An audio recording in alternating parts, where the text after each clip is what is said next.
Well, hey there. Welcome back to another episode of the Winsome Creationist. I have got my good friend and no stranger to the channel and podcast, Dr. Phil Dennis, back on with me today. How you doing, sir? I'm doing good, Steve, and how are you? Doing wonderful, doing wonderful. Ready to get this rolling. I am excited. We've been working on trying to figure out a good way to present this topic for a while. And what we're talking about today is why we need a general relativity solution to the distant starlight problem, the light travel time problem. Um, as opposed to a solution that has special relativity. And a lot of the current solutions that are out there use special relativity and assume special relativity. But Dr. Dennis believes that we need a general relativity solution. And next time, we're going to present his solution, which does use general relativity and is consistent with it.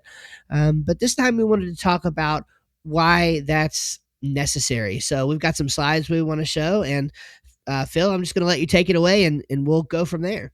Okay, on the first slide that we're looking at, I have a comparison of the model of special relativity and the model of general relativity. Special relativity is on the left, general relativity is on the right. And special relativity is a theory of an empty universe and what are called inertial observers. What inertial means is that you're not accelerating. So, for example, if you're in your car and you start accelerating, you feel the force upon you, and that would be an example of a non-inertial reference frame. If you were out in outer space and just coasting along at a constant speed or a constant velocity, then you would be considered, you are an inertial observer. You don't feel any forces on you. And in that case, you continue to travel in a straight line, according to Newton's law. An object in motion continues in motion unless acted upon, the key words, an external force, which causes an acceleration and causes you to deviate from your path. So that applies to light also.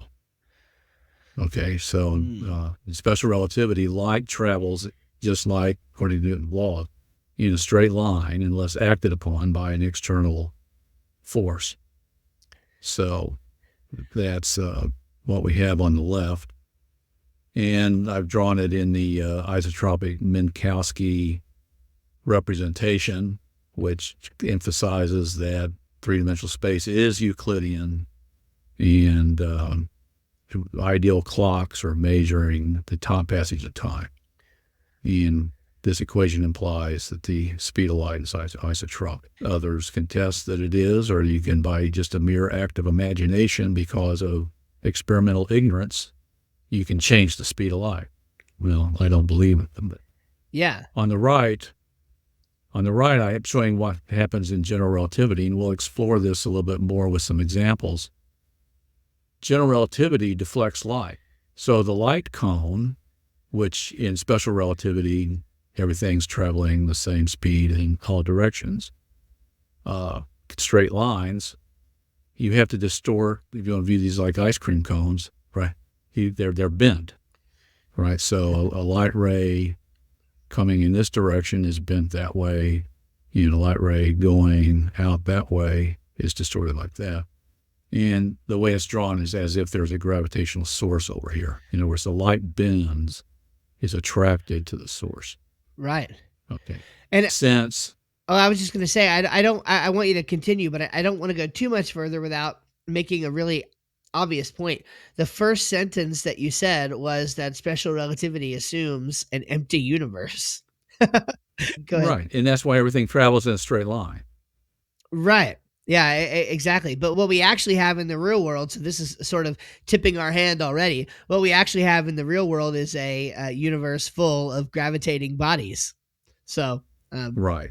And we know in this day and age with our high-powered telescopes, we can see some amazing phenomena directly, with our observations, which show the deflection of light. What I was going to say here is, here's some mathematics. Here I'm writing some symbols. What do these symbols mean? The point is, here it's very simple. See these GXX and GTT? Yeah. Over here, there is no GXX and GTT. Why? Because it's straight line. This is linear algebra that people get in high school. the famous y equals mx plus b. Over here, we have to do a curved line as the photon moves, as time passes, and it progresses through space. We have to describe a curved line. Well, we can't describe a curved line unless we introduce these extra quantities. And that's known as the metric tensor g mu u. And this is actually the sum of general relativity. If you have this expression, you can compute various other quantities that correspond to observables from this metric. And it requires the introduction of coordinates, and these coordinates are not necessarily physical intervals. They can be arbitrary intervals, and these g mu nu will convert these coordinate intervals into what are called these invariant distances over here, depending upon what curve you're following. So in the case for light, what I'm trying to indicate here is it's a light ray moving in the x direction, and of course time marches on. And when you go to this metric here, and I'm assuming a special form that is what's called diagonal, so only the gxx and the gtt, I'm probably losing some people. What I have to do is take this gxx dx and divide it by the square root of the gtt dt, and I get plus or minus c, which is an amazing thing. It's the point that's made that locally everything light travels at the very speed of light. What I mean by that is for short distances and short times, it travels in a straight line locally. Yeah, if we had a little microscope and looked at this region, do I want to hurt myself here maybe? See and we zoom in on that, see those lines are looking more and more straight, right? Yeah, I see that. Yeah. Right. So they look like the light cone over here on the left. Right. So yeah, let me go back to normal mode. So locally, and this is just a principle of mathematics, is if you have a nice surface, and the good example perhaps to give is us on the Earth, right? Of course, the flat earthers will say it's all an illusion, right? But, right. right. Yeah. But I mean, you look out, it's flat, obviously. Isn't the Earth obviously flat? Well, locally it looks flat, but when you come That's out to a true. greater distance, you get on the moon and the astronauts look back, you say, well, lo and behold, do I believe my eyes or you're deceiving eyes, right? It's okay. I don't know if this is a technical point that needs to be made, but GR, it turns out, doesn't alter the speed of light. It only deflects it. It makes it move in a different direction. Okay, so Right. Yeah, well, that's very things helpful. think it speeds it up. Right. Right. The speed So of it's light light doesn't change. deflection. Right. So it's like you're on a merry-go-round or whatever, right? You've got a constant speed around the circuit, but your direction's changing. Correct. Makes sense. All right, so let's go to one of the first experimental confirmations of general relativity. So you can do all your mathematical transformations and calculations on this and compute what the deflection would be, and that's been done. And it was one of the first calculations that was done. Einstein made the calculation and suggested that if we had an eclipse of the sun and was looking out at the stars, if gravity is deflecting the light, then when there's an eclipse and you can see the stars, because otherwise you wouldn't be able to see the stars, you got to have a dark sky, and you measure the star field and plot out in your photograph, and then compare that with the photograph when it's night without an eclipse, you'll find that the apparent locations of the stars have moved, right? And we'll show a slide for this later. So from this, not only is it a confirmation of general relativity, it turns out that if you believe this is indeed a one-way speed of light coming in, that actually would allow us to measure a one-way speed of light. Right. By doing that. So here is an example of light deflection where we have, say, a massive black hole, and we have light traveling from the right to the left. And if you're far away from the black hole, then there's weaker gravity, and you can see that the deflection is less. Mm-hmm. As the light comes closer and closer to the black hole, grazing the black hole, the deflection is even more. we have a critical case, this red line. Notice this. If this were a star out here and we are out here to the left on the Earth, what happens with this starlight is it's totally deflected. It never reaches your eye, Wow. right? So Yeah. that's a blind spot. A star in that is like your retina in your eye, where you have the blind spot and you can't see anything, if Yes. that's a fair enough analogy. So, and as we're coming closer and closer, a lot of people, I've had discussions with people and they say, I never knew that. It starts to orbit the black hole, going around Interesting. multiple at times, right? What is that? That's a time delay. Boy, that's really bad for us, right? Yeah. Takes the light even longer, right? Wow. Of course, typically we're not interested in that. We're interested in what I would call the clear field, the stars that are not grazing the rim of a black hole. You see this black dashed line here? Yeah. That's what's called the photon sphere. That's the limit at which the light can continue to rotate in orbit around the black hole. That's the feature that a lot of people didn't know or hadn't thought about. Yeah. So you have the light continually. It's not in the black hole. It's outside the black hole, but it's just going to go there forever. So as you graze that photon sphere more and more with what's called an impact parameter, it'll settle in and do multiple orbits. Ultimately, it may get kicked out, depending on what the energy is, and be off in another random direction, perhaps, probably chaotic. Notice that if the light goes within the photon sphere, that's the limit of being able to not be captured. In other words, you see, that's the limit of being able to stay outside the black hole. As soon as the photon crosses the dashed line, lo and behold, it's going to sink into the black hole. It's And of course, gone. the direct one, it's gone. Yeah, right. Yeah. So the light. So hopefully that's an indicator of some of the gravitational effects. And with black holes being discovered every day, practically, it seems, this is going on all over the place. Yes. Let's go to, this is an illustration of what's going on. Let's take some stars or, luminous objects out here to the left and other luminous objects out here to the right. And say you're near this, say this is the Earth, the sun Earth orbiting the sun. And we're looking out at the distant galaxies and distant deep space objects. If light from object number one, for example, gets deflected by a massive gravitational source, our eye, the way it works is we project back to get an image, right? Because it's a function of our retina, right? How does this light ray enter our retina? In what part of our eye does it stimulate? Right. Well, and so what do we perceive? We perceive it at this location. And then it can actually have gone through this path also, correct?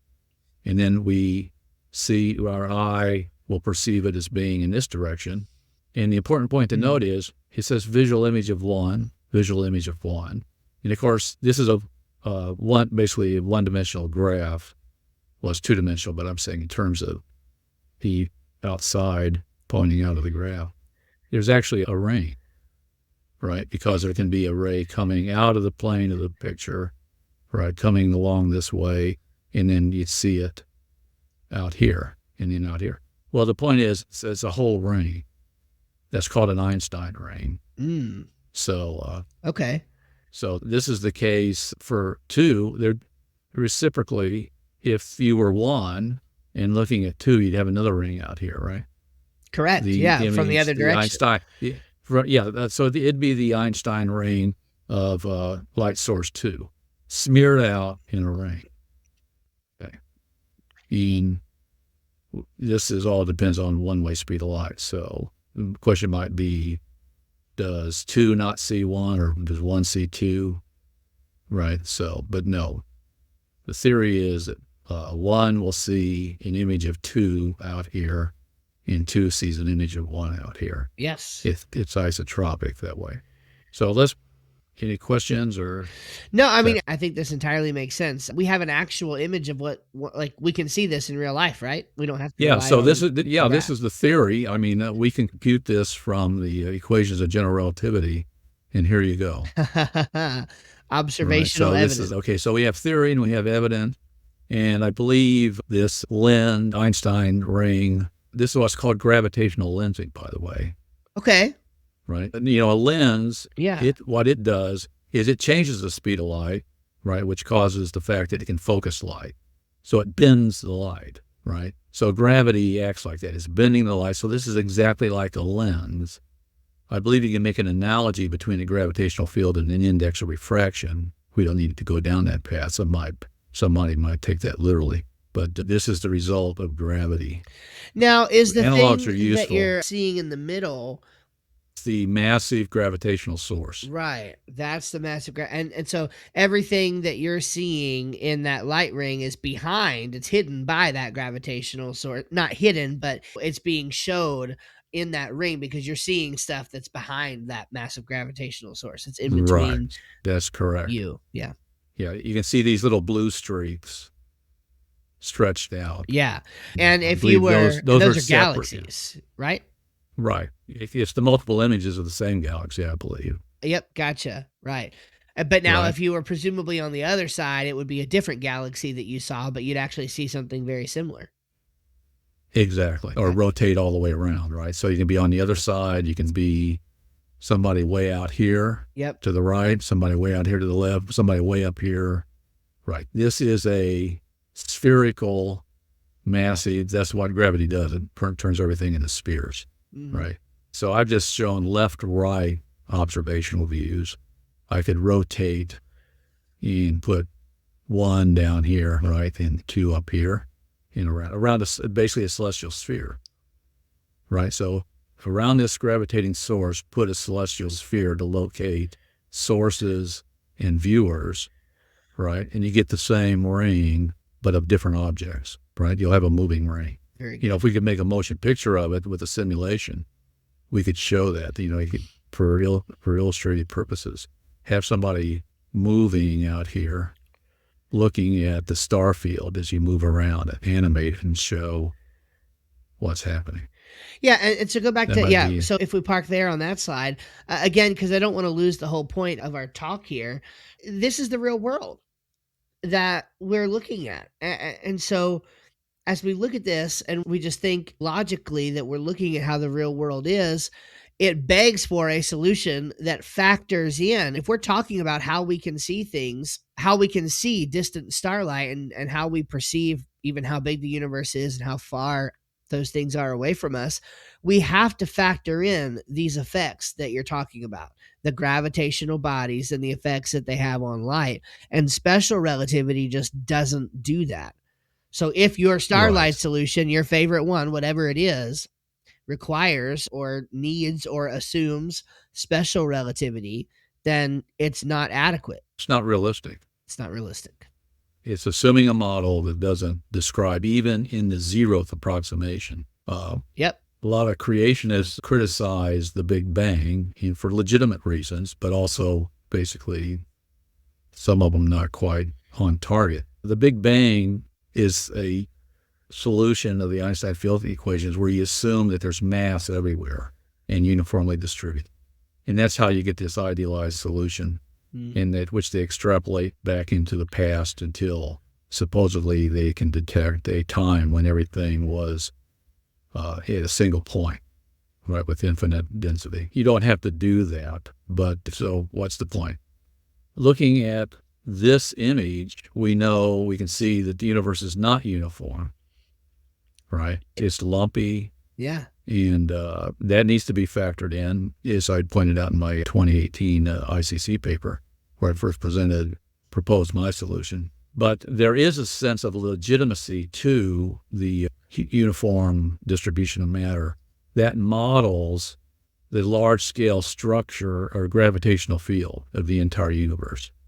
And I addressed that issue in my mocking paper, that a large average gravitational field results from all the matter in the universe streaming away from each other, dragging the light away with it. So, dragging away doesn't necessarily change. It doesn't change the speed of light. It's really odd the way to think about it, but it preserves the light cone, and which we talked about here in the case of special relativity. It is always the case that locally you'll see the speed of light traveling at speed c. Yeah. But that's an example of the dragging of the light away by the large-scale gravitational field And that's why we need to go to an inhomogeneous model, which is difficult. That's why they used the homogeneous and made it easy to solve the equations. Right. So that was this long excursus, I No, guess, but into it's a good point because things. that leads to a, what we think is the wrong answer. you know, we don't think the Big Bang is the right answer to the solution. So it's always helpful to see what what inputs they were using and why they're maybe not accurate. Right, right. So let's see. Any other further questions on that? So that the whole point we're making is we have to use GR Yeah. to have a realistic solution. Yeah.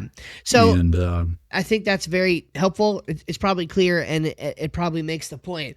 I think we have maybe one final slide we want to show, though. And let me just preface this a little bit first, I think. Before this, we've done a couple different talks. We've talked to presentism and eternalism. We've talked about the Jason Lyle's ASC, anisotropic synchrony convention. We talked about Tico Tenev's CTC, creation time coordinates, which is an attempt to make the ASC a little bit more robust. And we've looked at these. One of the things that we've talked about to this point is that these required or not that they require, but that they are assumed, they are factored in with a special relativity solution. And so this next slide that we want to show, I think, is going to help us maybe talk about why briefly those things fail in a general relativity context in the real world. But to do that, I think we're going to need to talk a little bit about some funny business that Einstein had with an elevator and some light. So, Phil, maybe I'll let you sort of talk a little bit about that idea, and then we'll go from there. okay. Yeah, the genesis of general relativity came about when Einstein was thinking about how to generalize special relativity to the case of non-inertial frames of reference. Remember, an inertial frame of reference is somebody that traveling at a constant speed, constant velocity, without any acceleration. So Einstein mused about what would an observer see if he were within an accelerating frame of reference. And what happens is on the left, I'm showing a box, which we consider to be an elevator, and is accelerating upward. And so within that elevator, anything that's moving inertially in a straight line would appear to be deflected downward. And it would appear to be deflected downward precisely in the same manner as something falling in a gravitational field. Mm-hmm. So if he were in this elevator out in outer space, how would he know whether he's on a gravitating source with force downward, his weight, or in an accelerating frame of reference? He could not tell the difference. So Einstein's insight was if he could not tell the difference, then that meant that an accelerating frame of reference, which he's trying to factor into special relativity, was equivalent to a gravitation field. Thus is birthed the relativistic theory of gravitation, which is going to supplant Newtonian gravity. Okay, and so all the modern things we see, like the Einstein rings and things like that, which are now theoretically computed and actually observed in the universe.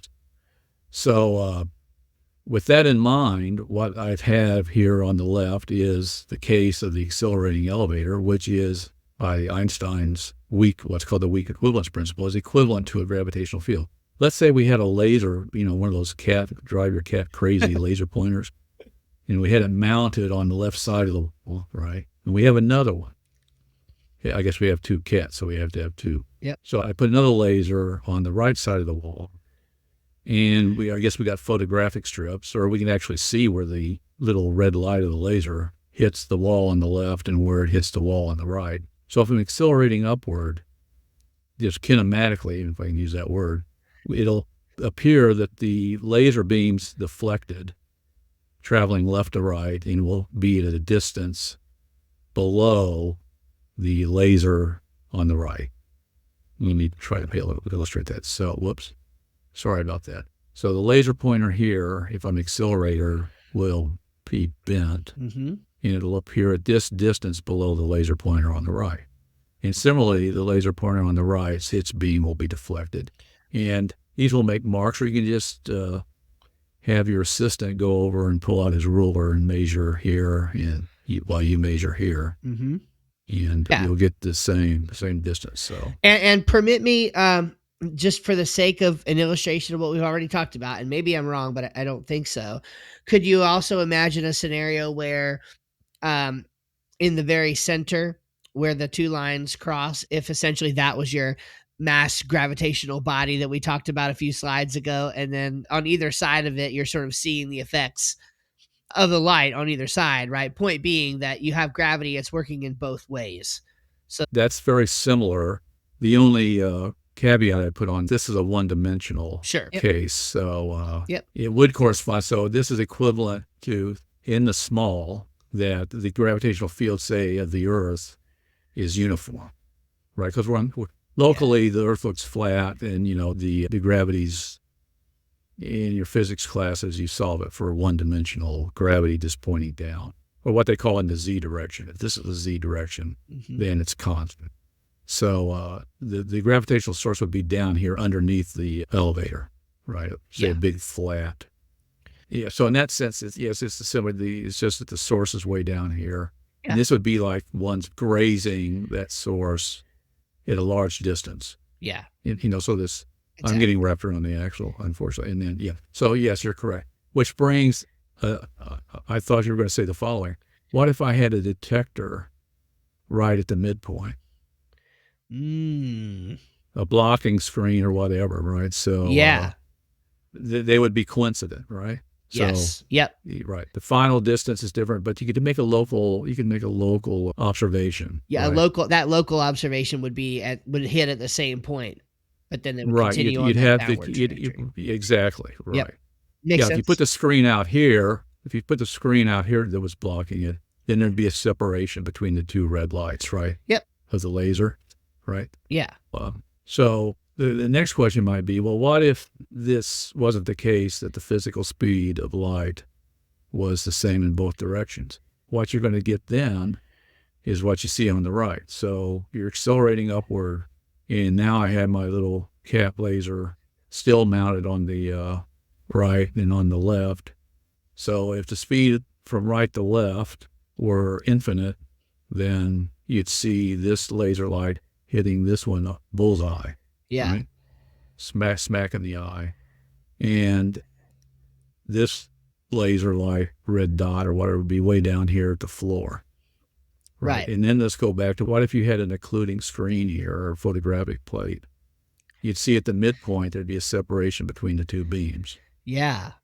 Right. Right. But the whole point of 2 points to make here. I mean, one point is that ASC, for example, does say that essentially the speed of light can be traveling towards you infinitely one way, and then half the speed of light the other way. And so if this were how the real world really worked, then our observations in real life would look more like the slide or the image but in reality, they look like the image on the left. Right. Now, what everybody can say is, the distinction I always try to make is, you can cast the equations in any coordinate system, but the question is, for this example, what exactly is the distorted coordinate system that would produce this with, but not change the actual physical speed of light? Right. In other words, what I'm saying is, it would be like looking at a projection of a map of the Earth, either through polar, stereographic, or transverse Mercator, and so on and so forth. Everything looks different, but of course we know the underlying reality hasn't been changed by the projections. I guess what I'm saying is, somebody could make the attempt to analyze this and write down the equations and solve GR with an ASC, but GR already has that in place. Right. Well, and the big thing is that we're, again, we are talking about not what's conceptually possible even, but we're talking about what's actually true in the real world. And correct. And when you look at it from that frame of reference, no pun intended. Look at me, I made a special relativity joke. That when you look at it that way, that's where you see that these other solutions just fail. So that I think that kind of again, helps to put the nail in the coffin that we need a solution, whatever it is. It's going to have to use general relativity in order to actually be able to solve what creationists call the distant starlight problem. Right. And gravity has causal efficacy. Right. Right. It's not a mental quantity that has no empirical content that you can twist and suddenly make the light infinite. Right. That sounds more powerful than a black hole, right? Yeah. Well, yeah, it would be. So, I mean, Yeah. it's pretty amazing. So, yeah. Yeah. So, all right. Well, I mean, I think this has been very helpful. Any kind of final comments before I sort of tease our next episode, Phil? only that to emphasize the point again that we need general relativity for a realistic solution. Yeah. Well, And it goes back a to your theory first. that models. Yeah, it goes back to your first Yeah, sentence that special relativity assumes an empty universe. We don't have one right. of those. Correct. So hopefully that's it. That's my comment. Awesome. Awesome. Well, next time me and Phil are together, we are finally going to start deep diving in on his model, model, consistent relativistic way of looking at this thing. And it's going to factor in all the things that we've been talking about to this point. One thing, and maybe this will wet your whistle for this a little bit, that I'm excited about is few years back, Dr. Danny Faulkner started talking about what he calls his Dasha theory. And it sounds really satisfying from a biblical perspective if you've ever looked into it. And I think it is. But he himself was concerned about it not having a scientific model attached to it. I mean, he was questioning even whether or not it could, in principle, be thought about, from a scientific standpoint. And Dr. Dennis seems to think that his model may be able to hook into that and give a real, physical mechanism to it. So I'm excited and certainly looking forward to that. So in my 2018 paper, I alluded to Danny's Dasha and said my model had that feature, but unfortunately I didn't elucidate in a clear way. Yeah. In the final, I guess one of my final charts where I showed what I called at that time, within the context of the GR solution, the miraculous advancement of time during the creational week, which is, if you think about it, that would be equivalent to a sped up, accelerated aging. Yes. Yeah. Right. That's equivalent. That's equivalent way of thinking about it. So that was the sense in which I alluded to that mine had the Dasha feature in it. Yeah. Very good. Well, I'm excited to talk about that. It's going to be really good. Thank you again, Phil, for coming on this time, and can't wait till next time. Okay, Steve, thanks for having me, and I look forward to the next session also. All righty.